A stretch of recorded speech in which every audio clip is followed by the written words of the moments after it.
Donc, pour le message de ce soir, je vais vous inviter à tourner dans l'Évangile selon Jean, au chapitre 8. Évangile selon Jean, chapitre 8. On va lire du verset 30 au verset 32 et ensuite le verset 36. Donc, Évangile selon Jean, chapitre 8, verset 30 au verset 32 et ensuite on saute au verset 36. On voit que dans une conversation que Jésus avait avec des Juifs dans le temple, on voit qu'il a dit ceci. Comme Jésus parlait ainsi, plusieurs crurent en lui. Et il dit aux Juifs qui avaient cru en lui, « Si vous demeurez dans ma parole, vous êtes vraiment mes disciples. Vous connaîtrez la vérité, et la vérité vous affranchira. » Autrement dit, vous rendra libre. Ensuite, au verset 36, il est dit, « Si donc le Fils y demeure toujours, le Fils vous affranchit, vous serez réellement libre. » On va arrêter ici. Vous savez, quand on considère les nombreux messages que Jésus a amenés le concernant son œuvre, concernant la raison, sa raison d'être, sa raison d'être venu ici-bas sur la terre et ce qu'il allait accomplir, on voit qu'une des choses qui revient régulièrement, c'est le thème de la liberté. Jésus, dès le début de son ministère, avait commencé à parler de cela lorsqu'il était allé dans sa ville natale, à Nazareth. Et qu'une fois qu'il avait commencé, une fois qu'on l'avait invité à lire la portion de la loi dans la synagogue qui allait être lue pour donner une explication, comme à toutes les habitudes, lorsqu'ils avaient le sabbat, ils allaient à la synagogue. On voit que Jésus avait lu un passage d'Ésaïe où il parlait que le Seigneur allait leur accorder la liberté. Le Seigneur allait leur accorder une année de grâce et que le Seigneur allait leur donner la liberté. Il allait affranchir les opprimés. Si vous ne vous souvenez pas de ça, pour aller lire durant la semaine dans Luc 4, versets 16 à 19. Jésus avait commencé son ministère avec ce thème, sur le thème de la liberté, qu'il était l'accomplissement de ce qu'Ésaïe avait mentionné concernant la liberté que Dieu allait donner à son peuple. Et on voit que ce thème, qui est celui de la liberté, est revenu périodiquement dans les messages du Seigneur, et on voit ici, dans ce qu'on a lu en introduction, que Jésus en avait parlé au temple, dans le temple, aux Juifs qui étaient présents. On voit que l'apôtre Paul, qui a été, l'apôtre qui nous a le plus, à nous les païens qui se sont convertis à la grâce, qui nous a le plus élaboré les différents enseignements de Jésus. Je ne dis pas que les autres apôtres n'ont pas fait un bon travail, tous ont fait un excellent travail, mais on en convient que l'apôtre Paul a été celui qui a le plus écrit aux églises païennes qui sont venus au Seigneur, aux païens qui sont venus au Seigneur. Et donc l'apôtre Paul avait dit ceci aux Corinthiens concernant la liberté dont Jésus parlait. Il avait dit, « Or, le Seigneur, c'est l'Esprit, et là où est l'Esprit du Seigneur, là est la liberté. » Vous voyez ça dans 2 Corinthiens 3, verset 17. Mais la question dans laquelle l'Esprit veut nous amener et veut développer, bien sûr, ce soir, c'est de quelle liberté le Seigneur parlait-il? Quelle est cette liberté dont le Seigneur parlait? Premièrement, voyons ce qu'elle n'est pas. Parce que quand que le Seigneur a dit ça aux Juifs qui l'ont écouté, on voit au verset 33 qu'on a sauté sciemment, que j'avais sauté. Dans le fond, on avait arrêté au verset 32. On voit au verset 33 qu'il dit quoi? Toujours dans Jean chapitre 8, on n'est pas parti ailleurs. On voit qu'une fois, et mettez-vous dans l'esprit, là, une fois que Jésus a parlé à ses auditeurs, à ceux qui étaient là, qui l'entendaient, il leur avait parlé de demeurer dans ses commandements, que c'est comme ça qu'on reconnaît ses disciples, à ceux qui demeurent dans ses commandements. Qu'ensuite, il leur parlait de vérité, que la vérité vous rendra libre. Et il avait parlé que si le Fils vous rend libre, il vous affranchit, vous serez réellement, c'est le mot réellement qui qui démontre que le Seigneur parlait d'une liberté toute particulière, parce qu'il disait, vous serez réellement libre. Pas seulement libre, réellement libre. Donc, qu'est-ce que la liberté n'est pas? Qu'est-ce que la liberté, selon ce que le Seigneur disait, n'est pas? On voit que la réponse, la réaction plutôt de ceux qui l'ont, des Juifs qui l'ont entendu, démontre ce que la liberté dont le Seigneur parlait n'est pas. On voit que les Juifs ont répondu au verset 33, « Nous sommes de la postérité d'Abraham, nous ne fûmes jamais esclaves de personne. Comment dis-tu, vous deviendrez libres? » On va arrêter ici. Moi, quand j'ai lu ça, immédiatement, je vous avoue que j'ai un sourire, ça m'a évoqué un sourire, parce que je me disais, ils ont-ils oublié leur histoire en Égypte pour dire qu'ils n'avaient jamais été des esclaves de personne? Hein, je ne sais pas, hein, parce qu'on sait que le peuple, leurs ancêtres, le peuple d'Israël, a été esclave en Égypte pendant bien des années, pendant quasiment près de 400 ans. Donc, ils ne peuvent pas dire qu'ils n'ont jamais été les esclaves de personne. Mais bon, peut-être qu'ils parlaient de leur époque à eux. Peut-être qu'ils parlaient de leur génération à eux, qu'ils n'étaient pas esclaves. Même s'ils étaient sous la domination des Romains, ils n'étaient pas des esclaves. Donc, pour ça que probablement qu'ils ont dit ça à Jésus, « Pourquoi tu nous parles d'être libre? On n'est pas esclaves. » Quand on pense à la liberté, selon notre conception humaine de la liberté, on pense à quoi? J'ai noté certaines choses. On pense entre autres à la liberté d'opinion, la liberté d'expression. Hein? Si tu es capable de donner tes opinions en public, si tu es capable d'affirmer tes croyances, même si tu ne crois pas pareil comme les autres, puis que chacun est capable de dire ce qu'il croit en toute liberté, en public, ben c'est une liberté. C'est la liberté d'opinion, la liberté d'expression. On voit qu'il y a la liberté de conscience, la liberté de croyance, ça revient un peu à ce que je viens de dire. La liberté de mouvement, la liberté de circulation. Hein, si vous êtes capable de sortir de chez vous à l'heure que vous voulez, vous n'avez pas de couvre-feu, vous pouvez sortir de nuit comme de jour, à l'heure qui vous conviendra, vous pouvez aller vous promener en auto, vous pouvez aller où vous voulez, on ne vous met pas de restrictions sur la distance que vous devez parcourir ou les endroits où vous avez le droit d'aller ou pas. Ben, on appelle ça une liberté, c'est la liberté de mouvement, la liberté de déplacement.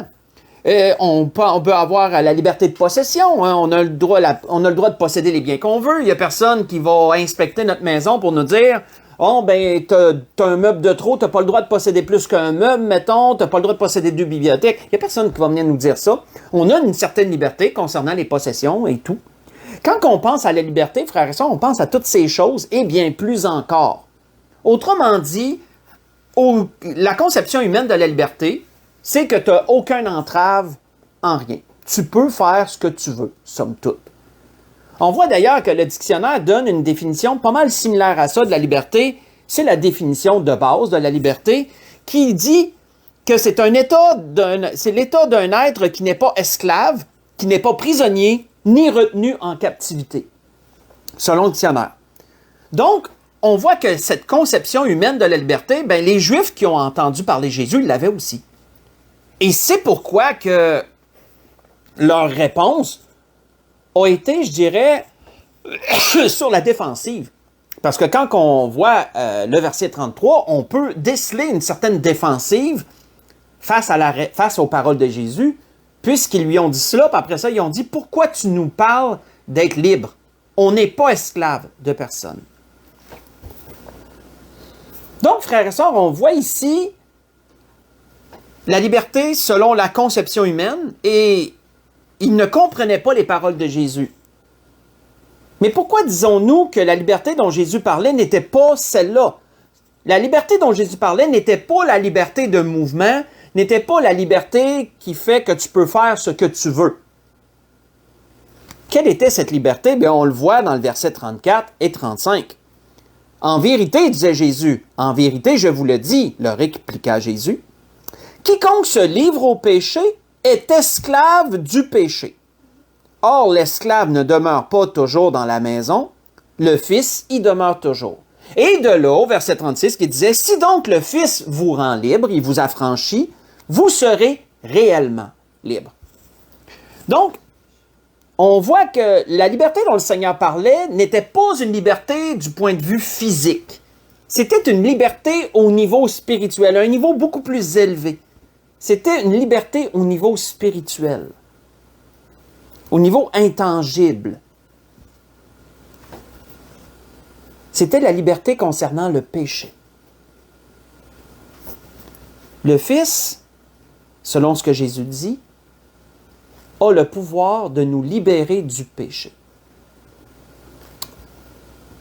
Mais on va creuser ça un peu plus, parce que c'est la première liberté, que nous offre le Seigneur, la liberté concernant le péché. Si vous voulez tourner avec moi, on va explorer cela.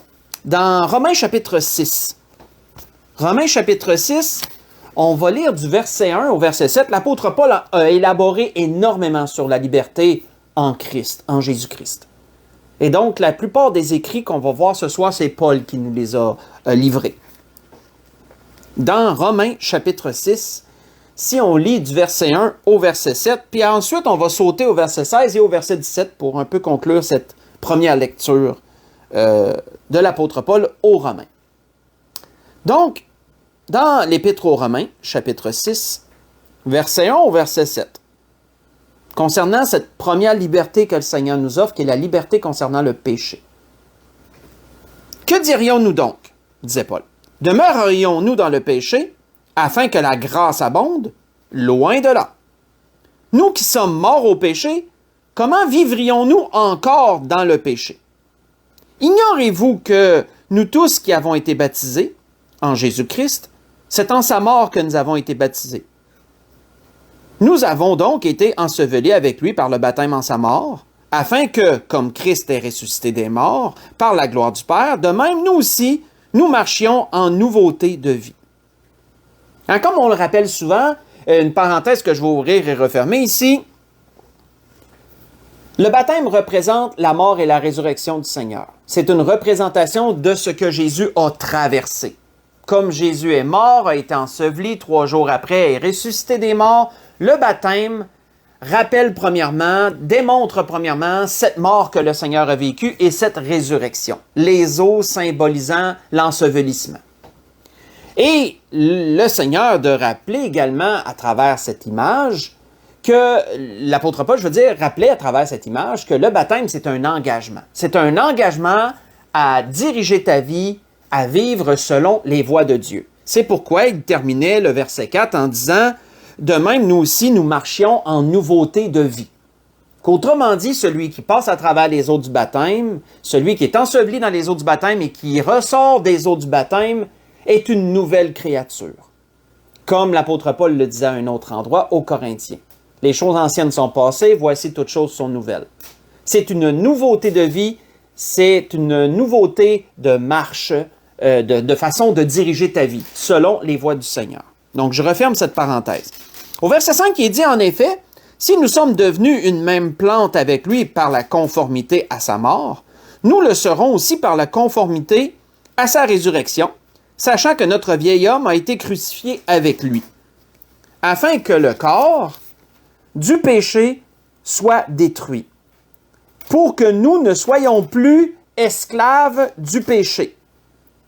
Car celui qui est mort est libre du péché. » Si on saute au verset 16 et au verset 17, toujours du même chapitre, il nous a dit quoi? Il nous a dit, ne savez-vous pas, quand vous livrant quelqu'un comme esclave pour lui obéir, vous êtes esclave de celui à qui vous obéissez, soit du péché qui conduit à la mort, soit de l'obéissance qui conduit à la justice. Mais grâce soit rendue à Dieu de ce qu'après avoir été esclave du péché, vous avez obéi de cœur à la règle de doctrine dans laquelle vous avez été instruit. On va arrêter ici. Donc, on voit quoi jusqu'à présent? On voit que l'apôtre Paul nous explique que, en tant qu'être humain, nous sommes nés dans l'esclavage du péché. En tant qu'être humain, nous sommes nés dans l'esclavage du péché et nous avons tous hérité de cette condition à cause de nos ancêtres Adam et Ève qu'on a parlé dans des précédents messages. D'ailleurs, dimanche passé, on en a fait mention. à cause de leur désobéissance envers Dieu, et ça l'a amené l'humanité, tous leurs descendants par la suite, dans l'esclavage du péché. Parce qu'eux-mêmes sont devenus esclaves du péché, étant séparés de Dieu, ayant désobéi à Dieu et ayant été séparés de Dieu par le péché, justement par la désobéissance. Ça a amené l'humanité à être esclave du péché. Nous naissons tous sous l'esclavage du péché. On peut le voir comme ça. Et l'apôtre Paul expliquait que comme Jésus avait dit, il a le pouvoir, il a l'autorité, il a la capacité de nous libérer, de nous rendre libres concernant le péché. C'est ce qui est expliqué ailleurs, entre autres dans Romains 5, verset 12, concernant qu'on a hérité de cet esclavage d'Adam et Ève, surtout d'Adam, dans Romains 5, verset 12. Et c'est pourquoi d'ailleurs que l'apôtre Paul, un peu plus loin, concernant ce qu'on a lu, avait dit également ceci: « Nous savons en effet que la loi est spirituelle, mais moi je suis charnel, je suis vendu au péché. » Vous voyez ça dans Romains 7, verset 14. « Moi je suis charnel, vendu au péché. » Cette expression-là, frères et sœurs, « vendu au péché », démontre que c'est un héritage que Paul a hérité contre son gré. Il n'a pas demandé à être pécheur, Paul. Il a hérité ça malgré lui. C'est pourquoi il donne l'expression qu'il a été vendu au péché. Il a hérité ça malgré lui. Il a été enchaîné par le péché dès sa jeunesse. Et le fait qu'il a été enchaîné dans le péché, ça cause de la difficulté, et même ça cause une entrave à être capable d'obéir à Dieu dans nos vies. Et c'est pas que Paul qui est dans cette condition-là, tous les êtres humains, tout avec un grand T-O-U-S, tous les êtres humains sont enchaînés dans l'esclavage du péché dès la naissance. Tous sans exception. Le seul qui a fait exception à la règle, c'est Jésus-Christ, qui n'a jamais péché de toute sa vie, qui n'est pas né dans l'esclavage du péché, mais qui n'a jamais péché de toute son existence humaine. C'est pourquoi il fut le sacrifice parfait que Dieu a totalement agréé. Mais sinon, tout être humain naît dans l'esclavage du péché. Nous sommes tous vendus au péché, pour reprendre les paroles de Paul. Nous sommes tous vendus au péché. Et c'est pourquoi Jésus disait que lui seul peut nous affranchir. Lui seul peut nous libérer, nous délivrer des chaînes du péché, nous rendre réellement libres, comme Jésus le disait lui-même. Si le Fils vous affranchit, vous serez réellement. Le réellement a tout son poids, réellement libre. On ne parle pas de liberté de mouvement, de circulation, de possession de biens ou de toutes ces choses qui sont matérielles. Nous parlons d'une liberté à un tout autre niveau. Nous parlons d'une liberté spirituelle. Quand nous naissons, nous sommes vendus au péché. Quand nous perdons l'innocence, nous mourrons au péché. Et dès ce moment où nous mourons au péché et que nos chaînes deviennent vraiment tangibles au niveau spirituel, si je peux l'exprimer comme ça, nous avons besoin d'être libérés, délivrés, affranchis. Et Jésus est le seul qui peut faire cela. Parce que si nous mourons dans l'esclavage du péché, nous sommes dans la perdition. Mais si le Fils nous affranchit, nous sommes réellement libres. On voit que c'est pourquoi que l'apôtre Paul avait dit à un autre endroit, « En effet, la loi de l'esprit de vie en Jésus-Christ m'a affranchi de la loi du péché et de la mort. » Vous voyez ça dans Romains 8, verset 2. Donc, c'est la première liberté dont Jésus parlait. C'est la première liberté qu'il nous offre, c'est celle du péché, qui est la principale. Mais il y en a une autre aussi qui est moins mentionnée, mais tout aussi importante. On va aller voir ça dans Galates chapitre 5. Si vous voulez continuer avec moi dans l'Épître aux Galates chapitre 5. Un autre, je dirais, effet de la liberté en Jésus-Christ qui nous est offert. Dans l'Épître aux Galates chapitre 5. Si on lit verset 1 au verset 6.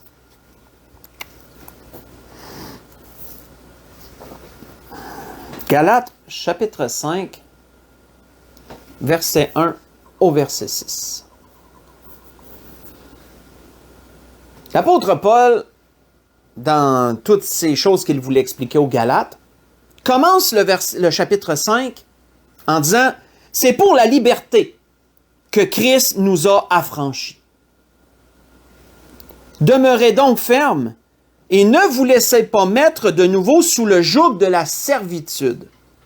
Voici, moi, Paul, je vous dis que si vous vous faites circoncire, Christ ne vous servira à rien. Et j'affirme encore une fois à tout homme qui se fait circoncire qu'il est tenu de pratiquer la loi tout entière. Vous êtes séparés de Christ, vous tous qui cherchez la justification dans la loi. Vous êtes déchus de la grâce. Pour nous, c'est de la foi que nous attendons par l'Esprit l'espérance de la justice. Car en Jésus-Christ, ni la circoncision, ni l'incirconcision n'ont de valeur, mais seulement la foi qui est agissante par l'amour. On va arrêter ici. Après s'être rendu dans la liberté en Jésus-Christ, les Galates ont été influencés par des faux enseignants juifs à se conformer à la loi, à ce que la loi prescrit. Comme si la grâce n'était pas suffisante, ces faux enseignants leur ont apporté l'idée qu'ils devaient également continuer à obéir à la loi. Quoiqu'ils n'étaient pas juifs, quoi qu'ils soient païens, ils devaient se conformer à la loi, même ayant accepté Jésus-Christ comme leur Sauveur et Seigneur. Et donc, l'introduction à obéir à la loi était de se faire circoncire, comme il avait été prescrit depuis Abraham, même avant la loi. Mais que c'était une base de la loi qu'il fallait que tout juif devait être circoncis à l'âge de 8 jours, au 8e jour. Ben, présenter au Seigneur le 8e jour, puis il me semble, oui, de circoncis, il me semble, dans ces mêmes temps. On voit, frères et sœurs, que l'apôtre Paul a utilisé des termes très forts lorsque les Galates étaient dans cette confusion qu'ils devaient obéir à la loi, qu'ils devaient se conformer aux principes de la loi. L'apôtre Paul leur a dit qu'ils avaient été appelés à la liberté et que s'ils commençaient à se conformer à la loi, ils perdaient cette liberté. L'apôtre Paul leur disait qu'ils allaient se mettre eux-mêmes sous le joug de la servitude, autrement dit, sous un esclavage, et qu'ils étaient même déchus de la grâce. C'était des termes très forts. Quand tu es déchu de la grâce, c'est que tu as perdu ça, là. Tu as perdu ça, là. Jésus-Christ ne vous sert même plus à rien si vous vous faites circoncire. Parce que, comme Paul disait, vous vous mettez sous le joug de la loi et vous allez être tenus d'obéir à la loi tout entière, aux 613 commandements de la loi, et t'es mieux de ne pas en désobéir un seul, t'es mieux de ne pas en manquer un seul. C'est quelque chose, frères et sœurs. Ce que Paul leur mentionnait, c'est que Jésus a premièrement donné la liberté concernant le péché, mais Jésus a également donné la liberté concernant la loi dans ses prescriptions. Ceux qui sont libres en Jésus-Christ ne sont plus tenus d'obéir à la loi dans ses prescriptions. Est-ce que je suis en train de dire qu'on doit rejeter la loi? Absolument pas. Est-ce que je suis en train de dire qu'on doit ignorer la loi? Absolument pas. Mais la liberté en Jésus-Christ nous a affranchis de la loi dans ses prescriptions. L'apôtre Paul a très bien expliqué ce fait-là. L'apôtre Paul a utilisé des termes très forts concernant la loi. L'apôtre Paul a qualifié la loi de ministère de la mort. Et je vais vous dire où lire, parce que je n'invente pas ça. L'apôtre Paul a qualifié la loi de ministère de la mort, en expliquant que le péché tirait sa puissance de la loi. Parce que à cause du commandement « ne touche pas ça, ne goûte pas ça », bien, le péché qui habite en nous revient en surface à cause du commandement et nous pousse à aller contre le commandement. La loi donne une puissance au péché. Ça le fait revivre, ça lui donne de la vie, d'une certaine façon. Et concernant que la loi est un ministère de la mort, je vous invite j'y tournerai pas, mais vous pourrez lire 2 Corinthiens 3, verset 7, noir sur blanc, l'apôtre Paul le dit. Mais l'apôtre Paul, quand il expliquait ces choses, est-ce qu'il était en train de dire que la loi était mauvaise? Loin de là, comme il dit encore. Loin de là. Les commandements sont justes et bons, comme il l'expliquait, mais à cause que le péché habite en nous, la loi donne de l'attraction au péché. Elle lui donne de l'attraction, elle lui donne de la force. La loi donne de la force au péché, d'un certain sens. Pensez à, si vous voulez voir ça simplement, pensez à quand vous dites à votre enfant, mettons, « touche pas ça ». Et que as-tu le goût d'y toucher? Parce qu'on te dit « touche pas ça ». Mais qu'est-ce qui fait que tu as tant le goût de transgresser l'ordre? Bien, c'est le péché qui fait ça.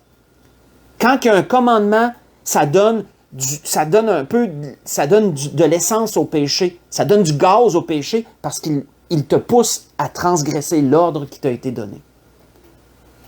La loi agissait de cette façon-là. Les commandements étaient justes et bons, mais les commandements donnaient du gaz au péché et ainsi, il était impossible d'obéir à la loi tout entière. C'est pourquoi les Juifs avaient besoin de sacrifices pour expier leurs péchés, parce qu'ils n'auraient pas pu, personne n'aurait pu subsister.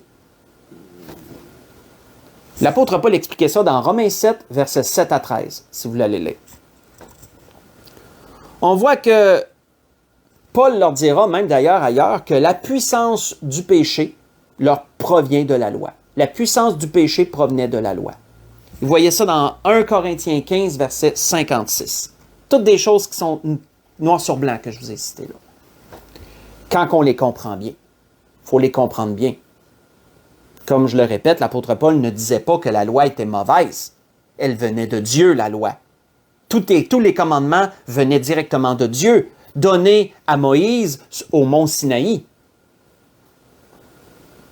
Mais la loi, quoique juste et bonne, faisait ressurgir le péché en chacun des êtres humains, en chacun des Juifs, dans le fond, qui la pratiquaient, de sorte qu'ils transgressaient la loi d'une façon ou d'une autre. À quoi avait servi la loi? L'apôtre Paul l'avait clairement expliqué, faites juste écouter. La loi avait servi à quoi? L'apôtre Paul avait dit ceci.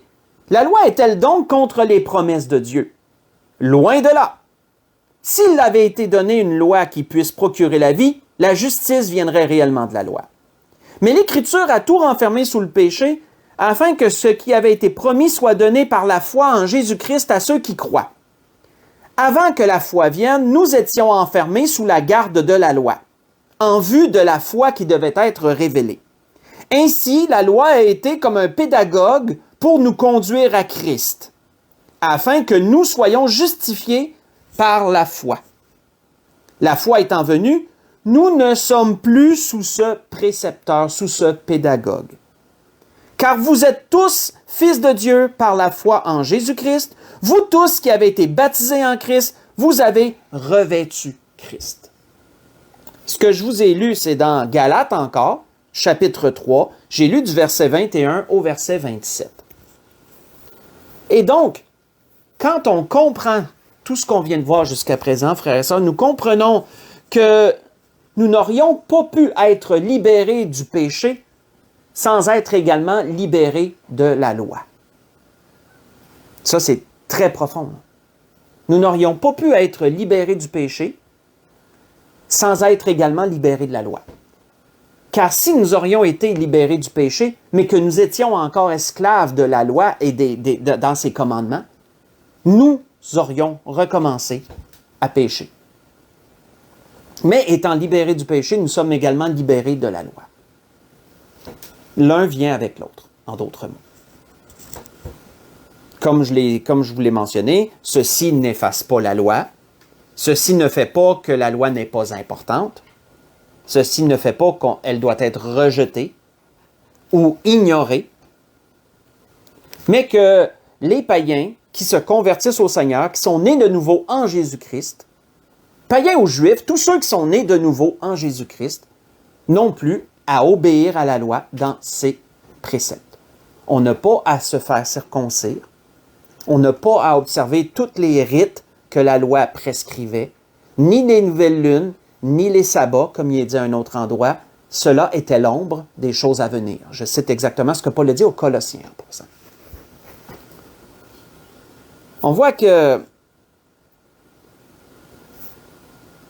comprenant ces choses, ce qu'on a vu jusqu'à présent, est-ce que cette liberté que Jésus nous donne est une liberté absolue?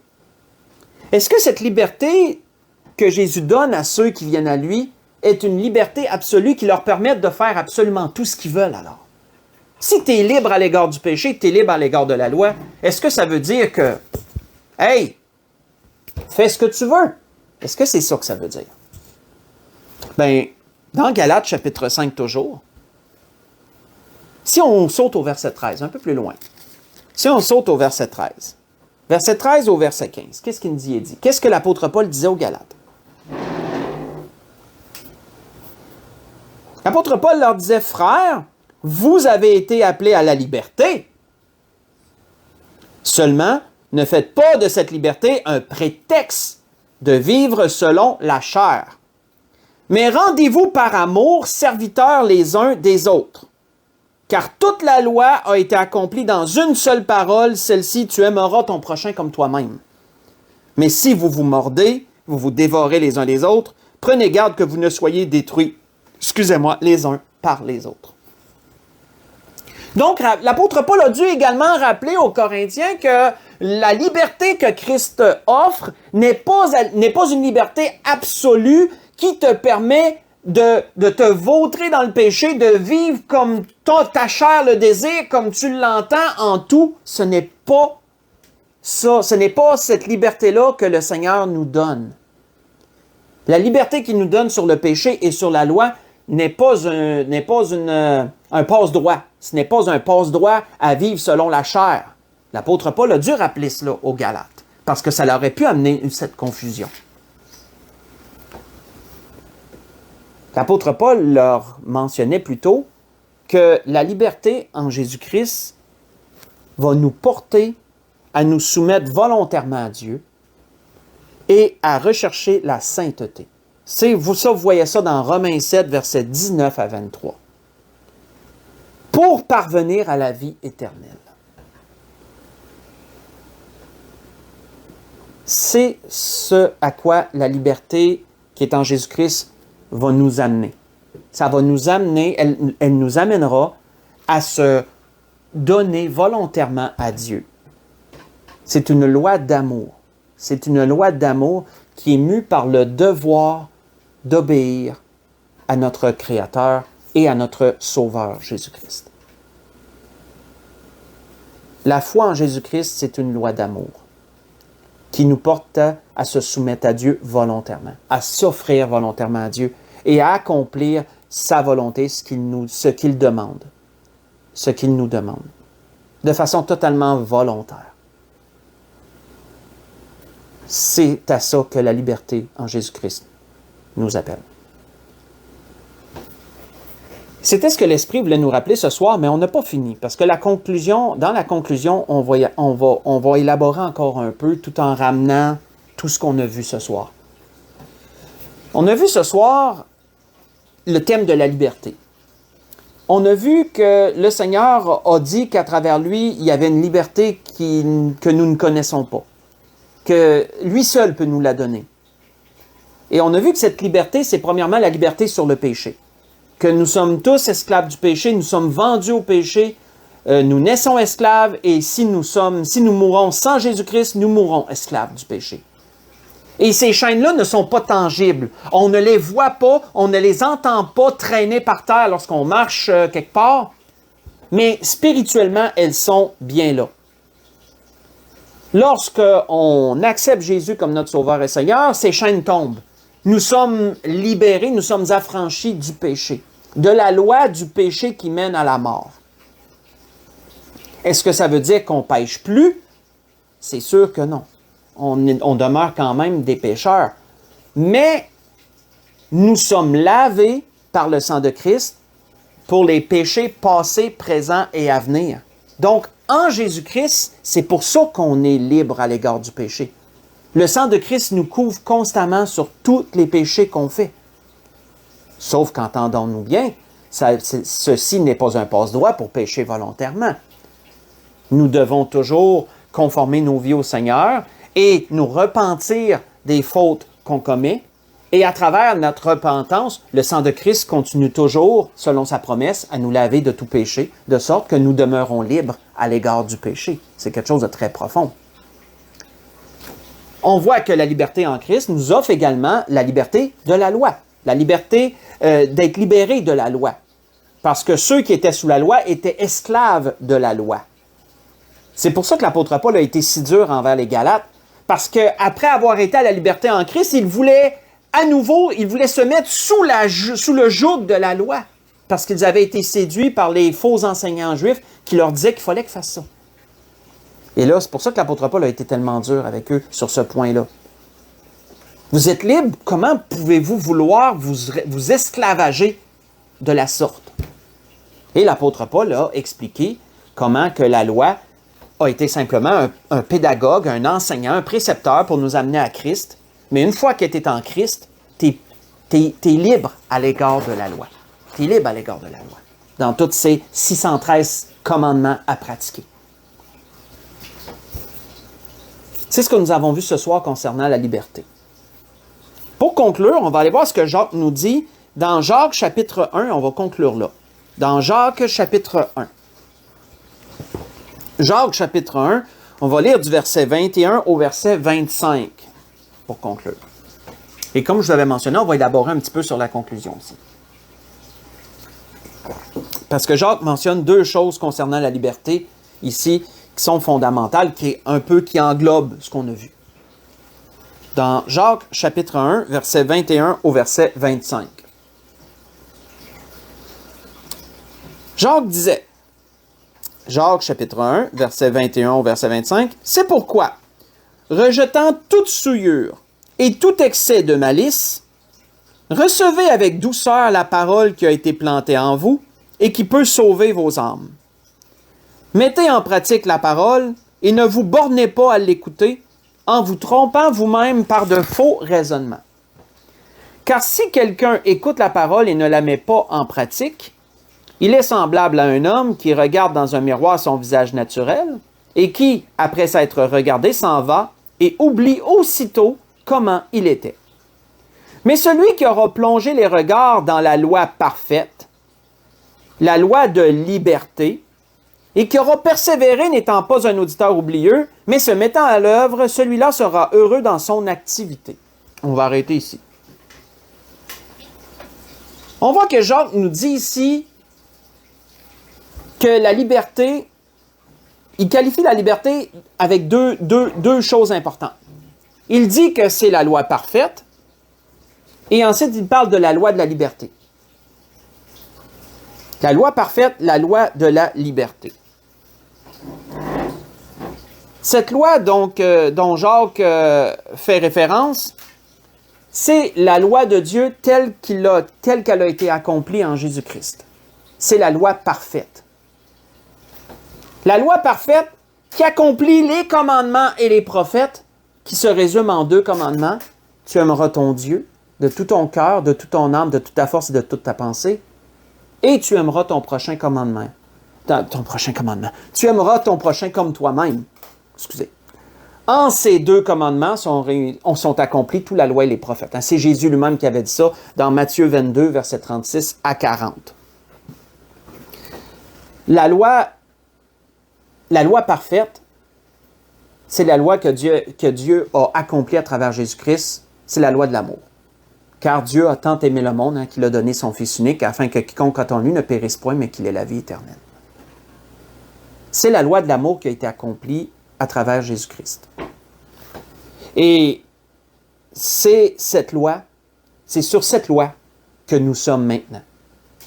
Libérés du péché, libérés de la loi mosaïque, mais sous la loi de l'amour. Sous la loi de l'amour à l'égard de Dieu et à l'égard de notre prochain. Elle est qualifiée de parfaite, cette loi-là.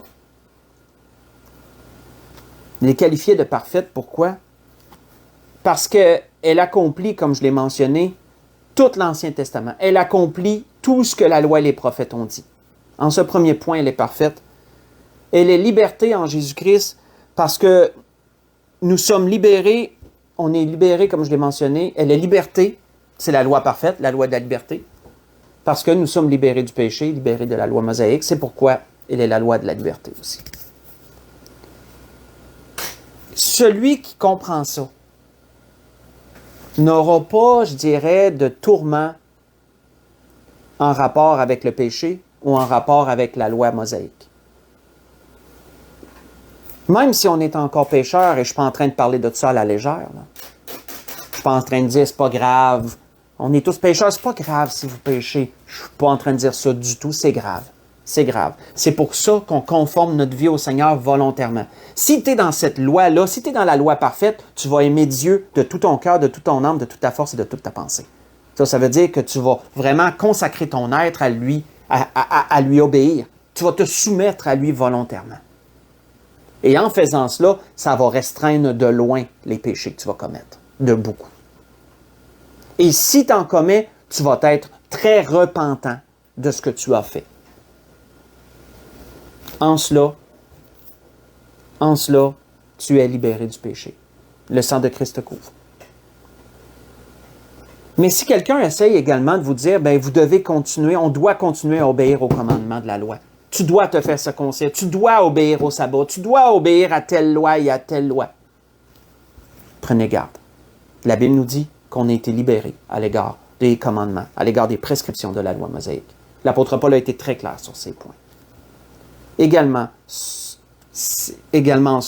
c'est de nous ravir la liberté qui est en Jésus-Christ. Donc, c'était ce que l'Esprit voulait nous dire ce soir. L'Esprit a voulu nous parler de liberté ce soir et vraiment clarifier tous ces points de ce que la liberté en Christ nous apporte et ce qu'elle n'est pas, ce qu'elle n'est pas également. Donc, sur tout cela, je vais vous souhaiter une belle fin de soirée. Je vais vous souhaiter un bon restant de semaine. Et pour l'Église de l'Espérance, on va se voir dimanche. Chez également l'Église La Grâce, on a une belle fraternité en fin de semaine. Et on va se voir également là-bas, à tous ceux de l'Église La Grâce et des autres églises qui nous visiteront, qui visiteront l'Église La Grâce, qui seront présentes. On va se voir dimanche après-midi là-bas à 2h30. Donc, bonne semaine à tous. Bon restant de semaine, que le Seigneur vous garde.